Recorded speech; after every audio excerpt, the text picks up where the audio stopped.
DZRH, member, kapisanan ng mga broadcaster ng Pilipinas. Oras sa alas 4:06. Uy! Nakapag-break ka na ba? Nakapag-relax ka na ba? Saan ka man nagtatrabaho, mapa-opisina man o work from home o mula mismo sa pwesto, sasabayan namin ang break time mo. Sasabayan namin ng mga balita at komentaryo, mga panayam ng mga taong viral ngayon. DZRH Break Time!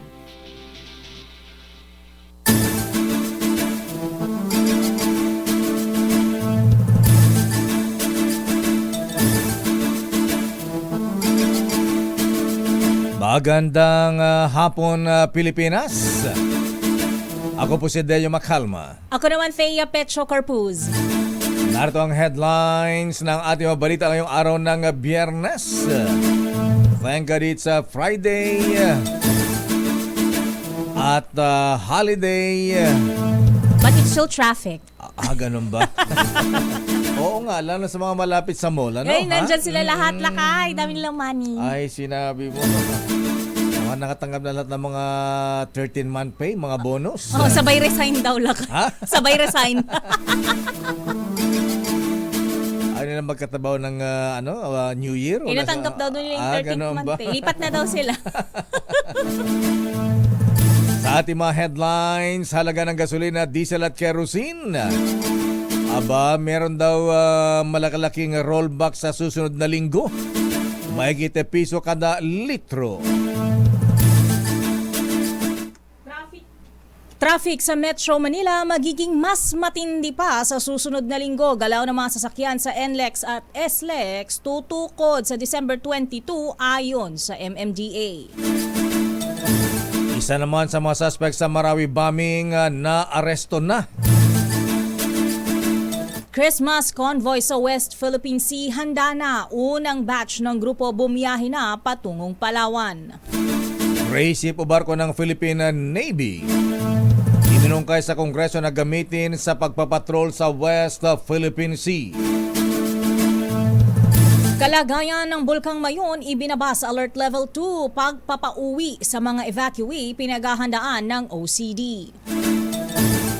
Kamatis o aning kamatis sa Nueva Vizcaya itinapon na lamang dahil sa oversupply at bagsak presyo nito. Dating Ozamis City Vice Mayor Nova Princess Parohinog hinatulang makulong ng habang buhay dahil sa drug possession. Ito yung mayorang girlfriend ng dating drug lord na nakulong sa Muntinlupa. Si Gulangko. Dalawang Koreano natagpo ang patay sa loob na isang sauna sa Batangas. Drug suspect naghagis ng granada sa mga pulis na baril patay sa Cavite. Mga adik ka talaga, ha? Samantala, good news sa ating mga motorista. Abay, inaasahang magkakaroon ng rollback sa presyo ng petroleum products sa susunod na linggo sa araw ng Martes. Ayon sa report mula sa oil industry players, posible may kita 1 peso and 50 centavos hanggang 1.75 ang tapyas kada litro ng gasolina at diesel. Wow! Magandang pamasko yan, ha? Oo nga, lakay. Habang may piso naman na posibleng i-rollback sa presyo ng kerosene kada litro. Ang pagtaas sa galaw ng presyo ng petroleum products ay batay naman sa 4 na araw na trading sa world market na ipinatutupad sa Pilipinas tuwing araw ng Martes. Sana tuloy-tuloy yan hanggang New Year. Ayun, ang pinakamagandang pa New Year naman, lakay. Pinaghahanda ng MMDA ang publiko mula sa mas matinding traffic sa Metro Manila umpisa sa susunod na linggo. Ayon kay MMDA Chairman Don Artes, asahan na ang usad pagong na galaw ng mga sasakyan sa December 15, araw ng sweldo na natapat pa sa weekend. Sinabi ni Artes na sigurado magkakasabay-sabay ang mga mamimili sa mga mall sa Biyernes ng susunod na linggo. Narito ang naging pahayag ni Artes. Ito naman po ay may coordination sa mga LGUs. At ito naman pong Kamanaba area na gagamitin natin medyo nasa looban. Kaya hindi.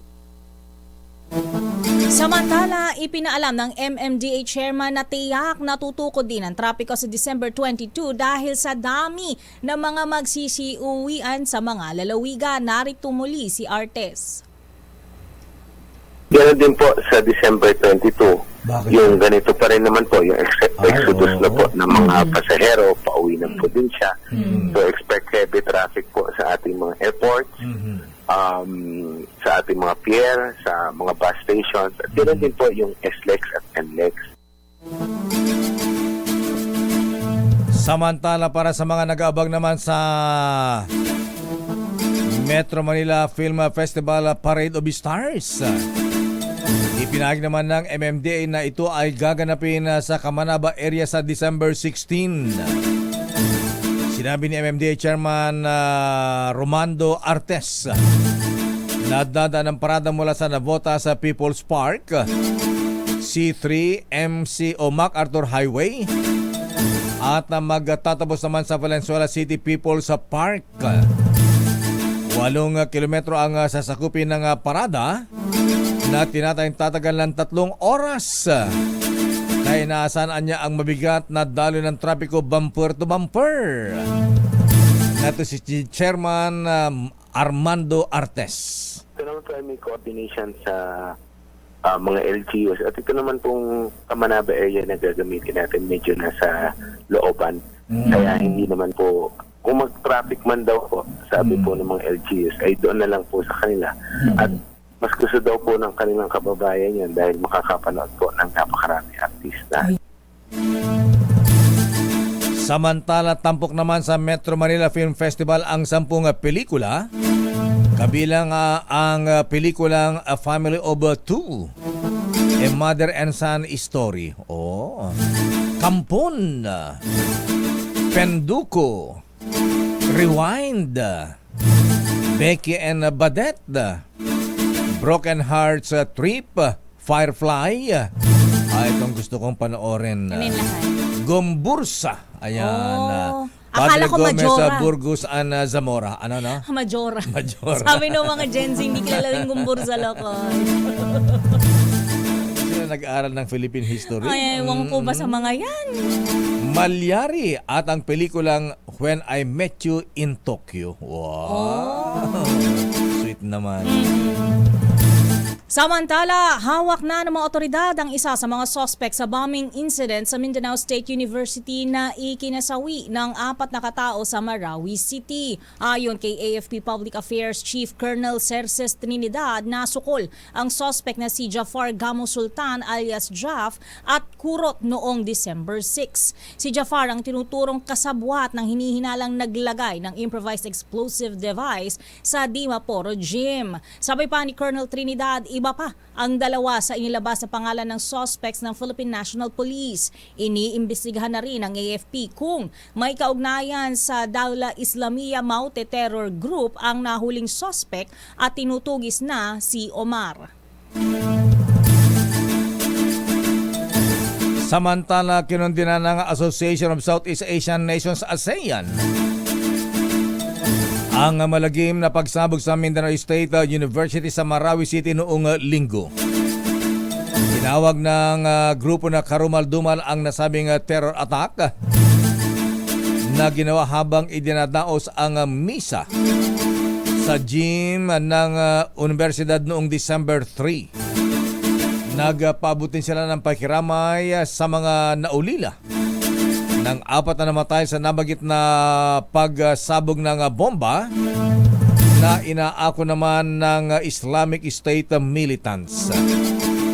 Ayon sa PNP, 2 sa mga responsable sa MSU bombing ay mga miyembro ng Daula Islamiyah, isang local terrorist group na lumusob sa Marawi City noong 2017.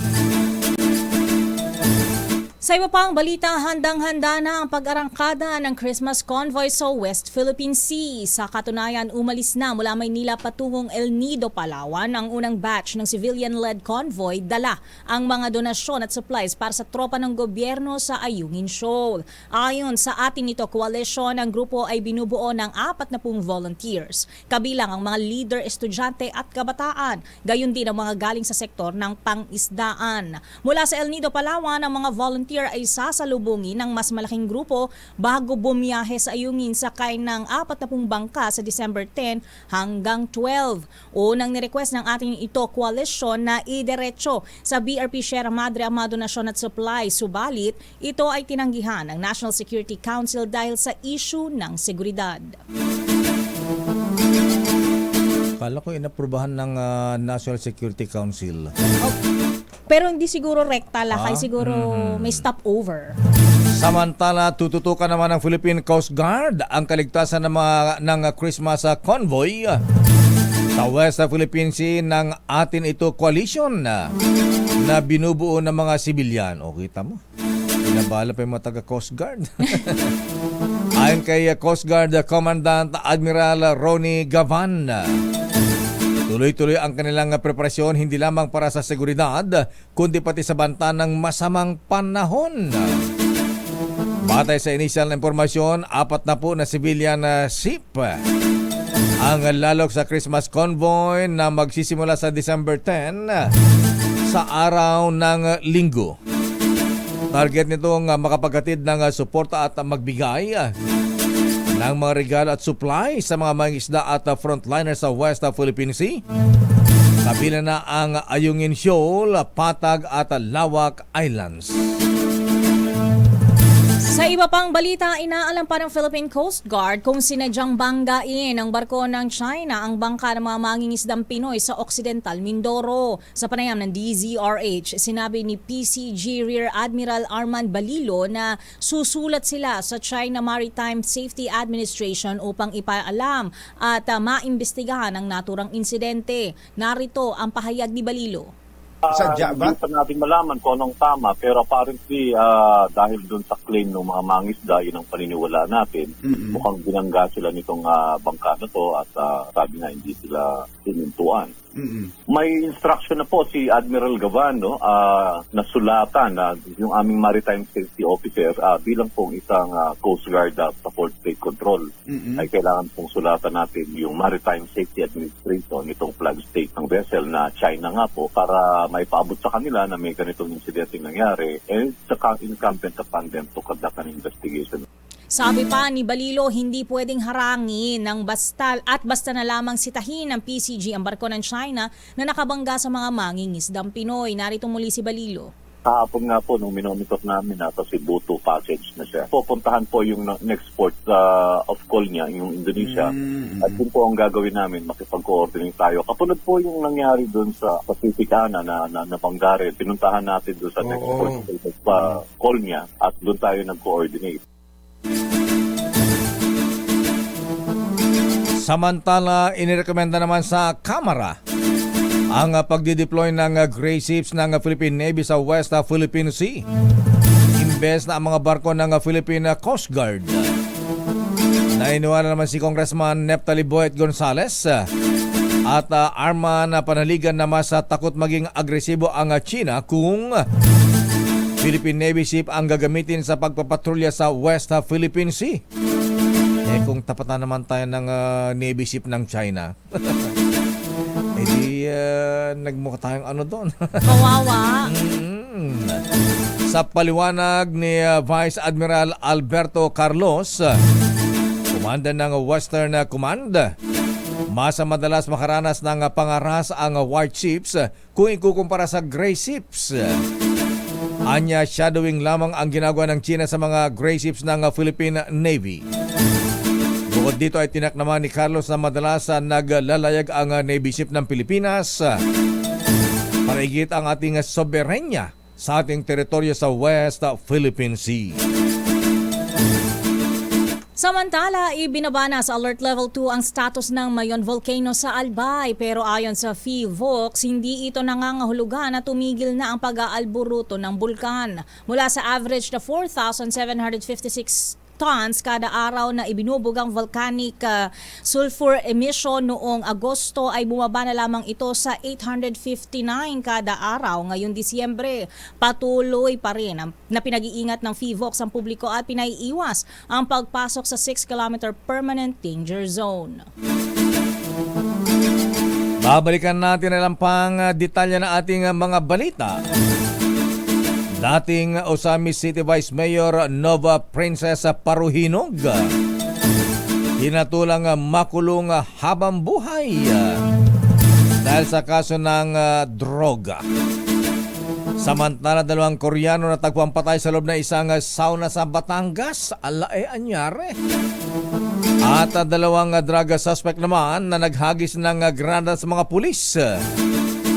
Nabaril, patay sa Cavite. Ang detalyang balitang yan sa ating pagbabalik sa ating palatuntunang Break Time. RH Break Time. Oras sa Ninong Cesar Lee, Mr. Michael is my guy. Alas 4:22. Bigay sa'yo, kundi Christmas card. Pero di bale, andito naman ako, di ba? Mas mahal mo ako kaysa sa Christmas card, di ba? Pero meron pa akong isang regalo sa'yo. Ibubulong ko sa'yo. Do you know that I love you very, very much? That I'll wake on Christmas morning and find my stockings filled with you.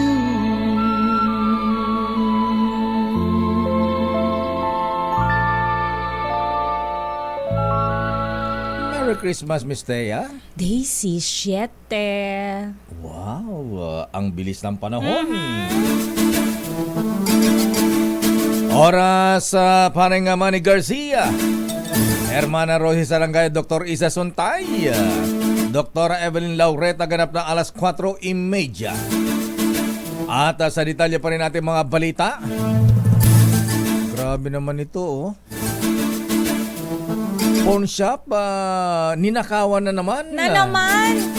Abay, aabot naman sa mahigit 1.5 milyong mga alahas. Ang ninakaw sa isang pawn shop doon naman sa Sorsogon City, sa Bicol. Ang tatapang nila lakay. Ito kay mga hindi pala yung mga nagnakaw sa Cebu, iba naman yun. Ayon sa Sorsogon PNP, kakaibang modus ang ginawa ng mga suspect. Ito yung termite gang. Dahil ang ginawa nila ay gumawa ng tunnel. Ayun, hukay-hukay. Binutas ang flooring ng pawn shop para mapagnakawan. Nadiskubre na isang empleyado na buksan ang pawn shop at dito natuklasan nasira ang kahera ng alahas. Pera at butas na ang sahig. Nang sundan ang butas, nakita na posibleng lumusot ang mga suspect mula sa isang kanal malapit sa lugar. Grabe, ha? Nagpapatuloy pa ang investigasyon ng PNP sa insidente habang hindi inaalis ang posibilidad na termite gang ang nanloob sa nasabing pawn shop doon sa Sorsogon City. Kayong hold-upan doon sa Oro Pawn Shop sa Cebu. May nahuli ng suspect, yung bago abogado. Pero walang sinasabi ang PNP doon kung nakarecover ba sila ng mga alahas. Oo nga. Diba? Ang dami mga hinakot nila doon, nilagay sa sako ba lalagyan? Lakay, marami silang mga duffel bags na duffel bag. Grabe. Samantala ito lang nakakalungkot dahil sa oversupply ay itinapon na lang ang isang truck ng kamatis sa gilid ng bundok sa Nueva Vizcaya.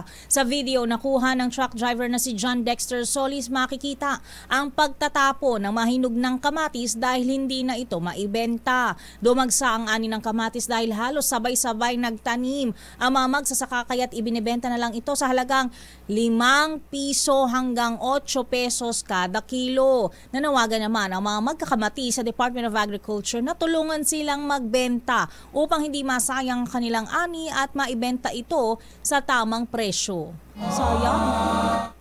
Oo nga, sana pinamigay na lang. Oo, lakay. Okay, gawing tomato sauce. Diba? Ayan. Tomato juice. Tomato juice, tomato paste, sarsyado. Ayan.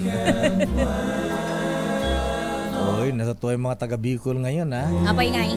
They will be home for Christmas. Wow! Oo nga. Target ng lokal na pamahalaan ng Kamalig sa Albay na simula ngayong araw ang pagpapauwi sa mga evacuees ng nag-albrutong bulkang Mayon. Aba, hanggang ngayon pala nasa evacuation center pa sila. Ito'y matapos ibaba ng PHIVOLCAN sa alert level 2 ang banta ng Mayon volcano. Ayon sa Office of Civil Defense, nakipag-ugnayan na ang OCD Region 5 para sa decampment na pamilyang inilikas noon. Aabot sa 52 pamilya ang nanatili sa evacuation center sa Kamalig. Matatandaan na nung pang buwan ng Hunyo. Wow, tagal na nila dun. Nang itaas sa alert level sa bulkang Mayon dahil sa tumitindi aktibidad na maaring humantong sa mapaminsalang eruption. Samantala, napatunayang guilty ng Quezon City Regional Trial Court sa kasong drug possession si dating Ozamis City Vice Mayor Nova Princess Parohinog. Dahil sa desisyon, pinatawan ni Judge Mitushela Manzanero Casino ng Branch 28 ng habang buhay na pagkabilanggo ang dating vice-alkalde. Sa 161 pages ruling, idineklara ng hukom na walang basihan na akusasyon na ang 677 grams ng shabu na nakuha mula kay Parohinog ay tinanim o planted lang ng mga otoridad. Batay sa record, ang 677 grams ng shabu ay natagpuan sa ilalim ng isang kama sa rest house na pag-aari ni Nova Princess Parohinog noong 2017. Samantala, inutusan ng judge ang warden ng Taguig City Jail Female Dormitory na i-turn over ang dating vice mayor sa kustodiya ng Correctional Institute for Women sa Mandaluyong City. Nakulong na pala siya. Ayan. So, no bail na kay pag drugs. Drugs, oo. So mula sa City Jail, dadali na sa Correctional Institute. Women's Correctional Yeah. Institute sa Mandaluyong. Sa Oblo ng Ayan, Manda. Yan ay dating girlfriend ni si Kulango. Yung Check ko nga yan. yung Gulango. Gulango lahat. Oo, yung mga nagsabi noon na kasama ni Sebastian. Ay, parang kilala ko na yung natatandaan ko nga. sinasabi mga drug lord sa Muntinlupa, sa Bilibid, na nagdawit noon kay Senator De Lima na involved sa illegal drugs. Ito yung Ano lang? ito yung nag-birthday sa Muntinlupa. Ay, bongga. Oo, Pwede pala mag-birthday doon? Noon. Okay. Nagpa-deliver ng mga truck na beer. Ayan.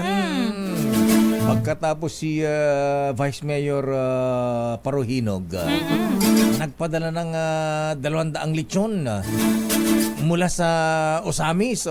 Iba ang lasa, laki ng lechon galing Mindanao. Napakasarap. Ganun ba? Kaya Oo. pala, ha? Oo, 200 ha?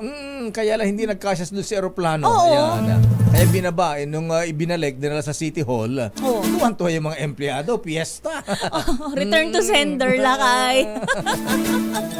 Samantalang report mula sa Malacanang, Department of Agriculture at DILG palalakasin ang pagpapatupad ng hapag kay Pangulong Bongbong Marcos program. At Anong ihapag nila kay Pangulong Marcos, ha?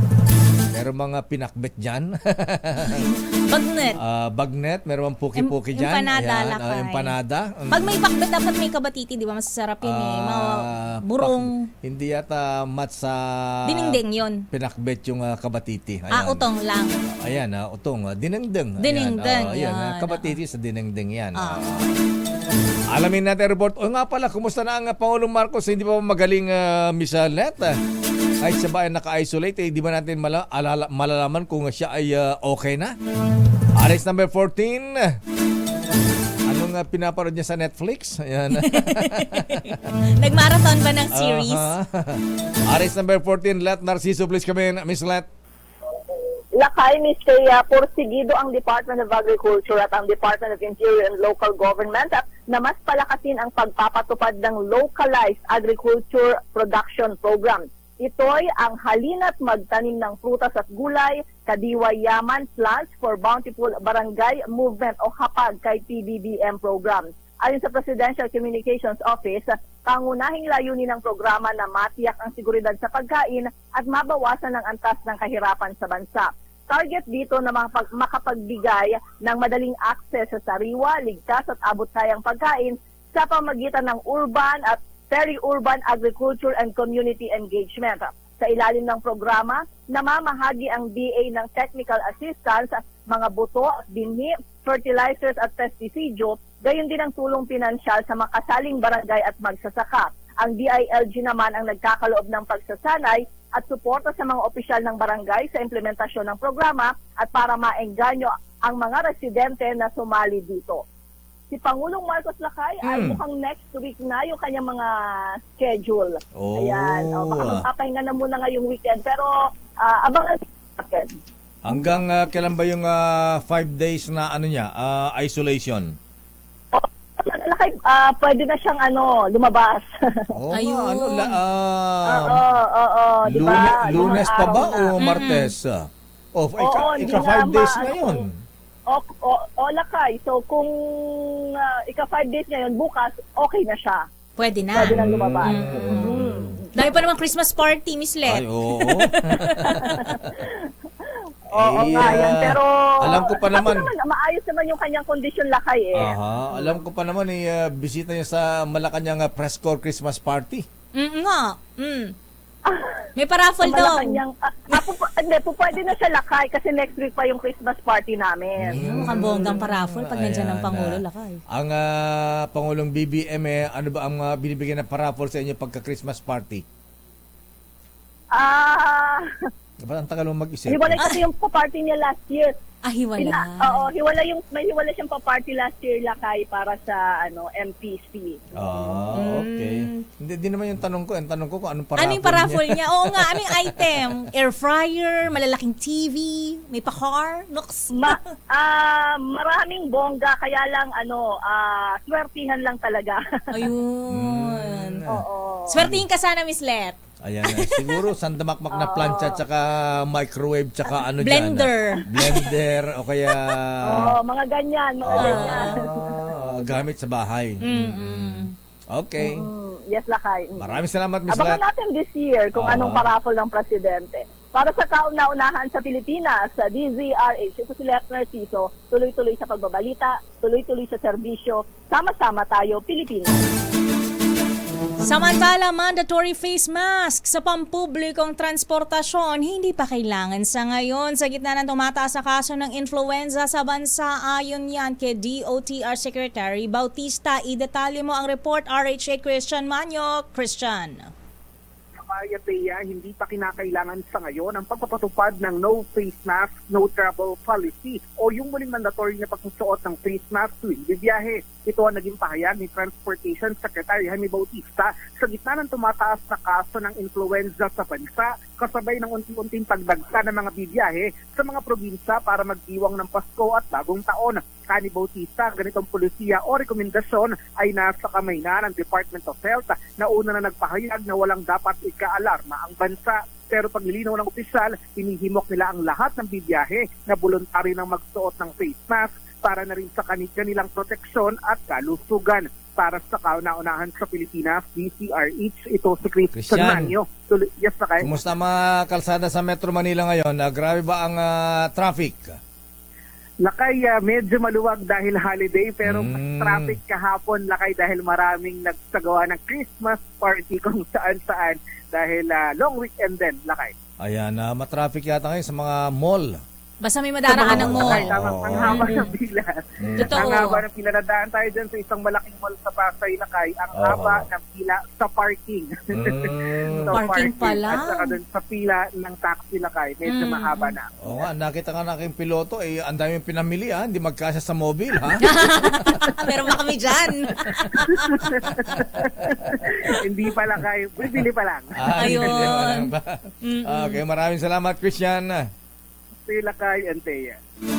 Samantala, automatic price freeze sa mga construction material sa mga lugar na nasa ilalim ng state of calamity isinusulong naman sa Kongreso. Abay, dapat lang. Aris number 12, Milky Rigonan, please come in. Milky. Lakay at Thea, dapat magkaroon ng automatic price freeze sa presyo ng mga construction materials sa mga lugar na nasa state of calamity, bunga ng natural calamities. Ayon kay Congressman Bill Corvera, kadalasan kasing tumataas ang presyo ng bilihin tuwing may sakuna dahil sa law of supply and demand. Partikular na inilimbawa ni Corvera ang presyo ng construction materials noong panahon ng bagyong Odette, kung saan naging triple ang presyo. Dahil dito nahirapan niya ang mga nakaligtas mula sa bagyo na bumili ng abot kayang construction materials na gagamitin sa pagkumpuni ng kanilang bahay. Naniniwala rin ang naturang mambabatas, malaki ang matutulong ito upang mabawasan ang hirap at trauma ng mga survivor ng kalamidad. Umaasa si Corvera na maipapasa ang House Bill 9628, lalo't madalas ang tamaan ang bagyo ng ang bansa gaya ng lindol at iba pang mga kalamidad. Para sa kauna-una sa Pilipinas, DCRH, ako si Neil Cregunan. Tuloy-tuloy sa pagbabalita, tuloy-tuloy sa serbisyo, Okay. sama-sama tayo. Yes, Akay. Kumusta ang pumasko ni Speaker Martin Romualdez sa Kongreso? Naku, Lakay, mukhang Ano? next week. Next O, week. tatapusin muna ang session Aha. before the Christmas break. Mhm. Ang last day of session, Lakay, at kaya ay December 13, araw ng Miyerkules. Galante ba? Oo, meron bang special bonus? Christmas bonus talaga bukod pa sa 13th month pay? Meron sila talagang bonus yung mga empleyado ng Kongreso. Bukod pa, syempre, dun sa ilan pang pamasko nila sa kanilang mga boss, yung mga kongresista. Sa mga namamasko. Oo. Magda-door to door na po ako. Meron din siguro, Lakay at Thea. Sige, abangan natin. Maraming salamat, Abangan Manang natin, Milky. Lakay. Balik sa'yo, Lakay at Thea. Maraming salamat, Milky mula sa Kongreso. Samantala, isang barangay chairman sa Mangaldan, Pangasinan, inambush, patay. Pambira. I-detalye mo, RH5, Val Gonzalez. Val, Paskong Pasko. Val. Babantag. Lang. Babalikan natin si Val Gonzalez. Batiin mo natin ang Yes the Best. 101.1 FM sa kanilang 25th anniversary. Biruin mo yan, Lakay. Kaya pala may paalmusal, patanghalian, pamerienda si Attorney Cam. Oo, antayin natin, Lakay. Baka may pa-dinner pa mamaya. Ganun ba? Intayin ko yan. Oo. Okay na si Val. Ito muna, negotiating team ng Pilipinas para sa binabalangkas na military deal sa Japan nakauwi na. Anong deal yan, Edniel, ha? Ano bang bibili natin sa Japan? Para bang sa South Korea, bibili tayo ng barko? Ano naman sa Japan? Tora-tora? Fighter jets, ha? Ano ba ang bibili natin sa Japan? Anong klaseng military deal yan? Aris number 52, Edniel Parosa. Please come in, Edniel. Lakay at Mistea, naghihintay na lamang ang Pilipinas ng counter draft mula sa Japan para may usad pa ng tuluyan ang binabalangkas na Reciprocal Access Agreement o RAA kasama ng militar ng nasabing bansa. Ayon kay Defense Secretary Gilbert Chodoro, nakauwi na ang negotiating team mula sa Japan sa pangunguna ni DND Undersecretary Pablo Lorenzo para sa nilulutong kasunduang kahalintulad ng Mutual Defense Treaty sa Amerika. May 2 linggo manong bansang Hapon para magsumiti ng counter-draft na bubusisiin naman ng Pilipinas oras na matapos ang serye ng palitan ng counter-proposals at kapag naging katanggap-tanggap na ang mga panukala, sisimulan na ang pagpanday para sa final draft ng RAA. Matatandaan mismong si Japan Prime Minister Fumio Kishida ang nag-anunsyo na pinaplano nila ni Pangulong Bongbong Marcos ang bumuo ng bilateral na kasunduang pandepensa sa harap ng mga banta ng dalawang bansa pagdating sa teritoryo. Kung ang Pilipinos kasi ay nilalabanan ng harassment sa South China Sea, West Philippine Sea, may territorial dispute din ng Japan sa East China Sea. Bukod sa Japan, may MDT o Mutual Defense Treaty ng Pilipinas sa Estados Unidos at kaparehong kasunduan sa Australia, habang lumagda na rin ng letter of intent ang DND at France para sa katulad na military agreement. Para sa kauna-unahan sa Pilipinas, Danger H. Ito, Edniel Parrosa. Edniel, di mo, ano yan? Ano yung anong klase military deal yan? Barko o ano-anong klaseng armas? Ang hipapawid, bala. Lakay, hindi siya sa arms lang eh. Para siyang MDT o Mutual Defense Treaty. Nagkaiba lang ng pangalan. Ibig sabihin, magkakaroon na ng partnership ang mga sundalong Hapon at Pilipino at who knows, baka magkaroon din ng final draft o final resolution, magkaroon din doon ng provision ng pagdepensa lakay, oras na sa lakay na ang Pilipinas o ang Japan, kagaya ng nilalaman ng MDT o ng Mutual Defense Treaty ng Estados Unidos at Pilipinas. Naiba lang lakay ng pangalan, pero MDT pares ito. Ayan, okay. Di maganda. Marami tayong kakampi. Magkaisa tayo. At saka lakay, parang ang basa ng mga analyst dito ay malaki ito sapagkat kung tatandaan natin after ng World War II ang Japan ay nangako sa buong mundo na never again, hindi na sila masyadong nakikialam sa mga ganyang klase ng international wars o kung naman hindi na sila magkakaroon ng papel, pero this time around misto lang naghahanda, pumupostura itong Japan at bumubuo ng RAA. Kung di ako nagkakamali, hindi Pilipinas ang bansa na kinakabitan ng Japan at bumuboses na rin lakay ang Japan sa territorial dispute dyan sa East China dahil mayroon ding reclamation at agawan ng teritoryo. Of course, ang kaagaw nila, ang bansa ring China, lakay. Maraming salamat, Edniel. Maraming salamat, lakay, at Mistea, back to you. Maraming salamat, Edniel Parrosa. Standby, Val Gonzales. Sino yung barangay chairman na inambus? Bakit naman inambus? Standby, Miss Alia Catlo de Fort. Aba, si Bisaya. Si Annabel Rama. Abay, nagpahiwatig ng tungkol sa hiwalayan ni Richard Gutierrez at Sara Labati. Di ba split na sila? Yun nga lakay. Sino na una? Sila ni Katniel? O... Parang matagal na rin sila. Matagal na rin sila. Yan. Dami nila naghiwalay ngayong 2023. Nauso yata ang hiwalayan. Hindi ko alam lakay Dapat diba closer together. Yan. Dapat love. Babalikan natin ang mga balitang yan sa ating pagbabalik. Oras Mistea. Kulang-kulang 10 minuto bago mag-alas 5. Tanya natin mga balita. Abay, bati mo natin itong mga magbe-birthday ngayon. Happy birthday, Kuyang very worshipful Cornelio Samaniego Jr. The third. Parang si Terzo pala itong si Kuya Jun Samaniego, ha? The third din siya, ha? Happy birthday, Kuyang Rolly Masangkay, Junior Warden-elect. Binabati ng mga brethren sa Tiam Calao Lads at mga nobles ng mga kuyang sa Pasay Travelers. Happy birthday, right worshipful Noble Bessie BBM, Bobby Moran at kuyang Jessie Tolosa. At happy birthday din Noble Gudo. At congratulations sa mga newly elected officers ng Sultan Harum Al-Rasid Lukman Masonic Class number 406. Congratulations, Worshipful Master Attorney Pepe Kalulut, Senior Warden-elect Clark Villa, Junior Warden-elect Police Captain Dr. Ibrahim Calao, Aba, ang lupit ng treasurer ninyo, ha? Bilyonaryo, ha? O yung Manjit Riyadi at Secretary-elect Attorney Carlo Tagayuna. Auditor, si Kuyang Fahad pala ang auditor, ha? Fahad Al-Rasid Lukman. At Kuyang Lino Manalo. Congratulations mga brethren. Samantala sa ating mga balita, isang barangay chairman sa Mangaldan, Pangasinan, inambus sa patay. Sinong nang ambus, Val? Riding in tandem? Arrest number 5, Val Gonzales, please come in.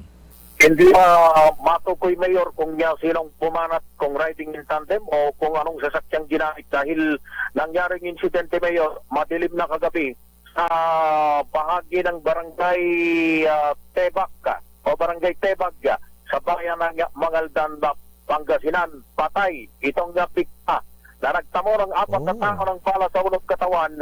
Ito'y chairwoman, Mayor, babae. Ha, babae? Pambira naman, oo. Di ba may inambus din na kamakailan lang, babae din? Oo, correct. Doon sa ibang lugar naman yon. Sa report na nakarating dito sa Campo Crame, kinilalang kapitana na si Barangay Captain Melinda Tonet Murillo sa inisyal ng investigasyon ng Magaldan Municipal Police Station. Sakay ng kanyang SUV si Chairwoman Murillo nang paulanan ng bala ng hindi pa nakikilalang mga suspect malapit sa isang tulay sa Barangay Tebag sa bayan ng Mangaldan. Sa report nitong si Police Lieutenant Colonel Roldan Cabatan, ang Chief of Police ng Mangaldan, kapapanalo lamang ni Murillo bilang kapitan sa ikalawa nitong termino. 6 na basyo ng bala mula sa caliber 45 ang na-recover ng pulisya sa crime scene. Sa ngayon, Mayor, ay pumuna ng Special Investigation Task Group para alamin kung ano ang motibo sa pagpatay sa nabanggit na kapitan ng barangay sa bayan ng Mangaldan sa lalawigan ng Pangasinan. Val, mag-isa lang si kapitana nung ambusin sa sasakyan, siya ba ang nagmamaneho? Sa report, Mayor, wala siyang kasama. Wala siyang kasama. Mukhang ang binabanggit, Mayor, dun sa report ay papunta siya dun sa isa niyang bahay. Dahil kabilang barangay yon, yung barangay Tebag, barangay Tebag, samantalang siya ay chairwoman naman ng barangay poblasyon. Ikalawang bahay niya, yung kanyang pupuntahan. Ang sabi ng pulisya ay malitaw yung tsansa na ito ay may kinalaman sa politika. Palit na porsyento lamang. At meron silang binabanggit, Mayor, may binabanggit itong si Police Lieutenant Colonel Roldan Cabatan na motibo, pero ayaw pa naman niya banggitin dahil nagpapatuloy yung kanilang isinasagawang investigasyon. Okay, maraming salamat, Val. Wala rito sa Campo Crame, para sa taon-taon sa Pilipinas, DZRH, ako naman, Val Gonzales, tuloy-tuloy sa pagbabalita, tuloy-tuloy sa serbisyo. Sama-sama tayo, Pilipino. Patay ang isang drug suspect sa Bacoor, Cavite matapos tamaan ng bala ng inagaw na baril mula sa isang pulis kahapon. Nang agaw ng baril? Lakay. Kinilala ng Bacoor City Police ang suspect na si Andy Tolentino, 28 anyos, residente ng Barangay Talabas 6 sa Bacoor City, Cavite. Sa ulat ng pulisya, aarestuhin na sana ang suspect na magpumiglas ito at ng bato ng granada sa mga otoridad, ngunit hindi sumabog. Hinabol muli ng mga otoridad ang tumakas na suspect, ngunit inagaw nito ang baril sa pulis na pumutok naman sa kanya. Humingi ngayon ng tulong sa SOCO ang Bacoor City Police para imbestigahan ang naturang insidente. Ayan yung kanilang pagpapambuno, Lakay. Wala. Grabe, nakahubad yung suspect.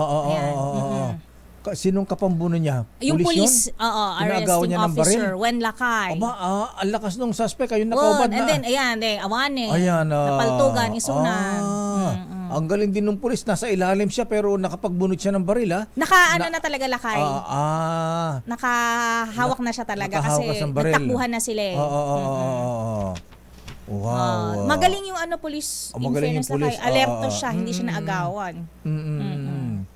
Ayan hawak na yung baril. Hawak na niya lakay. Actually, parang ayaw pa niyang barilin eh. Ayaw niya Ayan, lakay. oo. Kasi naka yung, yung wala sa trigger, yung kanyang hawak finger. yung baril pero hindi pa itinututok dun sa suspect. Yes, iniiwas pa nga niya, di Ayan ba? parang wrestling. Mga kaibigan, napapanood niyo po ba? Ang galing parang jiu-jitsu. Jiu-jitsu. Parang mixed martial arts Oo, lang. lakay. Oo. Parang judo. Ayan Ayan na.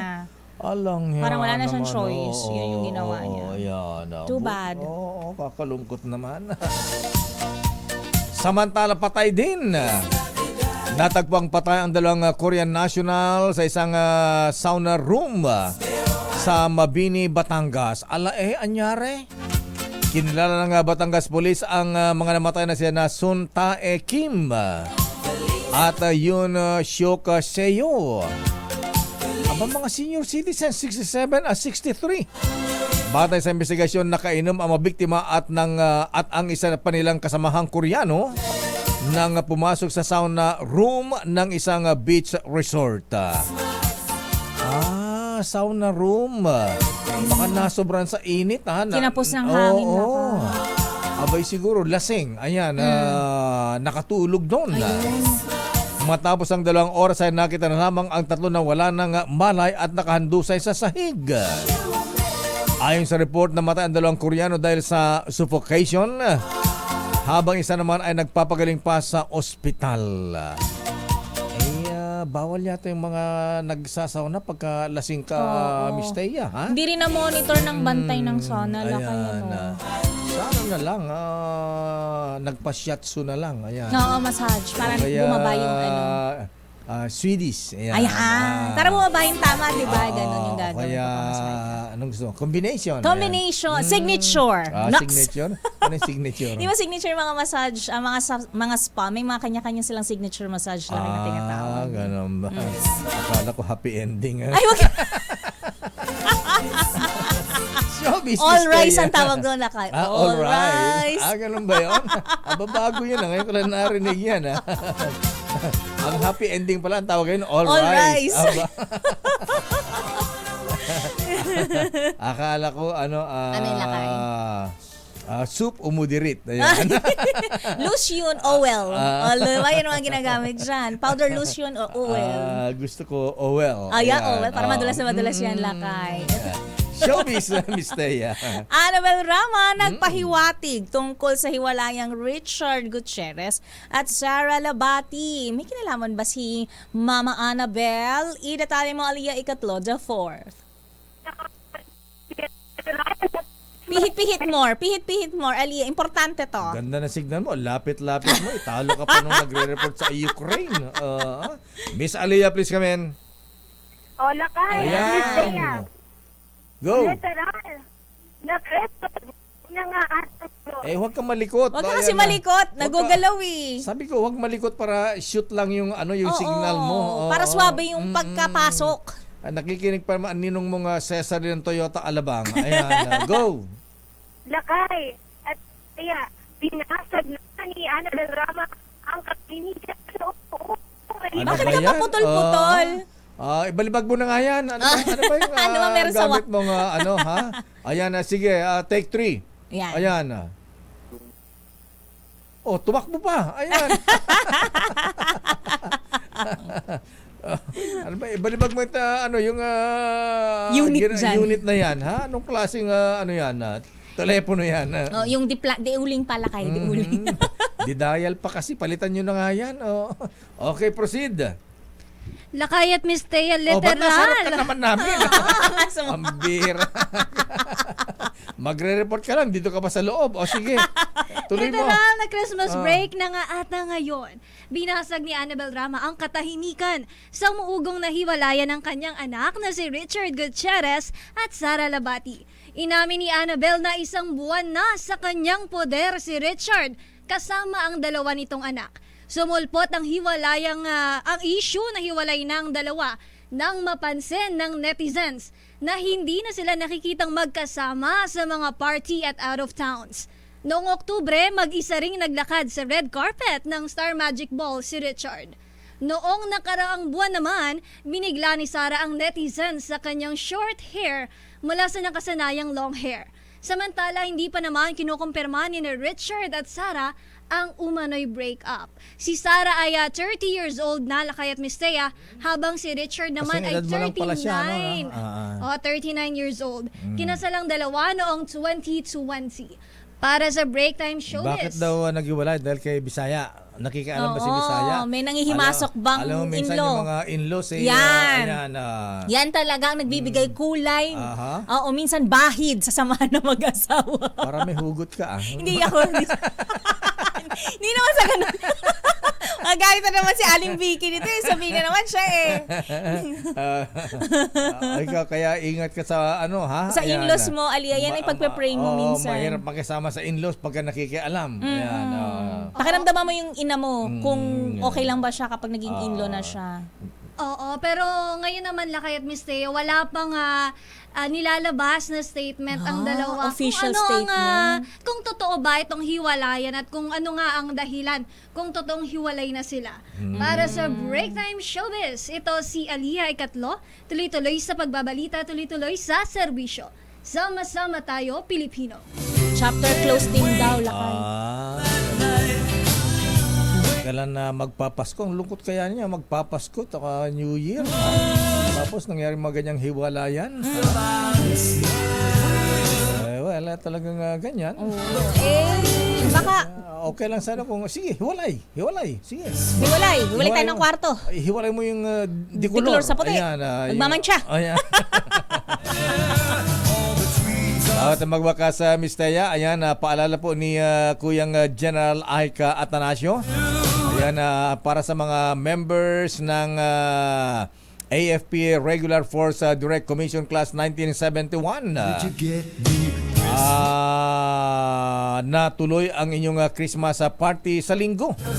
11 o'clock sa AFCOC AFP Officers Club Terrace Hall. 9 o'clock in the morning ba? Aga, ha? Kailan ko nakikrisas party ang aga lang kayo. Oo. Magsimula doon alas 9, ha? Okay. Wanto Sawa. Wanto Sawa, ha? Ayan, sabi ni General Joey Bandong Jr. at Kuyang General Lou Managelod at Nesty Gualberto at Stephen Alano. Lahat daw po ng mga atin ay kailangan magdala ng parapol. Wow. Bring your own raffle item. Nice. Pinakamababa ay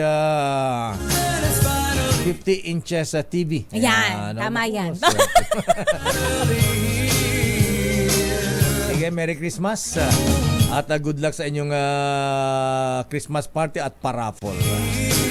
At yan, mahibiyan ang kabuhan nating mga balitaan talakayin sa ating palatuntunang break time. Ako po si Deo Macalma. Ako naman, Thea Petro Corpuz. Antabayan po mga balansyadong balita, Miss Karen Oyong at Chairman of the Board, Henry Uri. Bye-bye, ingat. Happy weekend. Happy shopping. Ayun, sarap! Ingat sa mga nagsishopping sa Divisoria, baka kayo ay Madukutan, masalihihan. Dakay. At sa Green Hills. Ayan. Ayan, Meron ako. din yan. Pickpocket. Bye-bye.